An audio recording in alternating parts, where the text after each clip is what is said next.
चार अपराधी जब एक खदान में काम कर रहे थे तभी उन्हें एक गहरा गड्ढा खुदाई में एक बक्सा मिला। भरा हुआ था सोने की ईंटों से। उनके चेहरे पर एक ही पल में चमक आ गई। इतना सोना कि आने वाली कई पीढ़ियां भी बिना किसी चिंता के जिंदगी गुजार सकती थीं। लेकिन समस्या ये थी कि उनके चारों तरफ हथियारों से लैस सिक्योरिटी गार्ड्स तैनात थे। अब सवाल था क्या करें? अगर तुम यहीं रहे तो जिंदगी भर बस गुलामी ही मिलेगी। पैसे की चमक ने सबका दिल डगमगा दिया। चारों ने फैसला लिया, अब बगावत होगी। पहले ही मौके पर एक गार्ड को चुपचाप मार गिराया, लेकिन गोली की आवाज ने बाकी गार्ड्स का ध्यान खींच लिया। जैसे ही वो लोग मदद के लिए दौड़े, उन्हें भी कुछ ही पलों में ढेर कर दिया गया। उसके बाद भारी संख्या में गार्ड्स ने गड्ढे की तरफ धावा बोला, लेकिन ये अपराधी कोई मामूली लोग नहीं थे। विक्रम नाम का एक साथी अकेले ही सबको धूल चटा रहा था। सिर्फ एक SMG से उसने दर्जनों को गिरा दिया, लेकिन गोलियां जल्द ही खत्म हो गईं। विक्रम ने तुरंत बंदूक फेंकी और कुल्हाड़ी उठा ली, और फिर जो हुआ वो जैसे फिल्मी सीन था। उसने पूरे इलाके को तहस नहस कर दिया। इसी बीच बाकी तीनों ने रस्सी से बक्से को बांधा और पूरी ताकत से उसे खींच कर बाहर निकाल लिया। दो लोग उस भारी बक्से को घसीटते हुए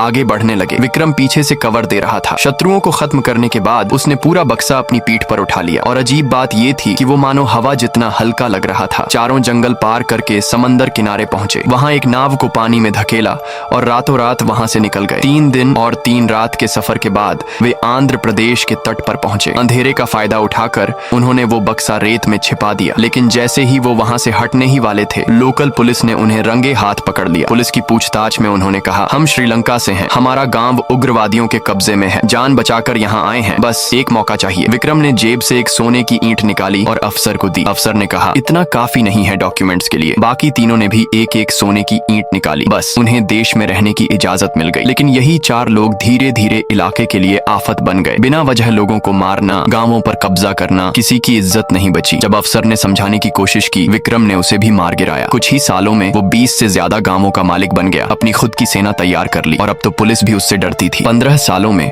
विक्रम पूरे इलाके का सबसे खतरनाक नाम बन चुका था।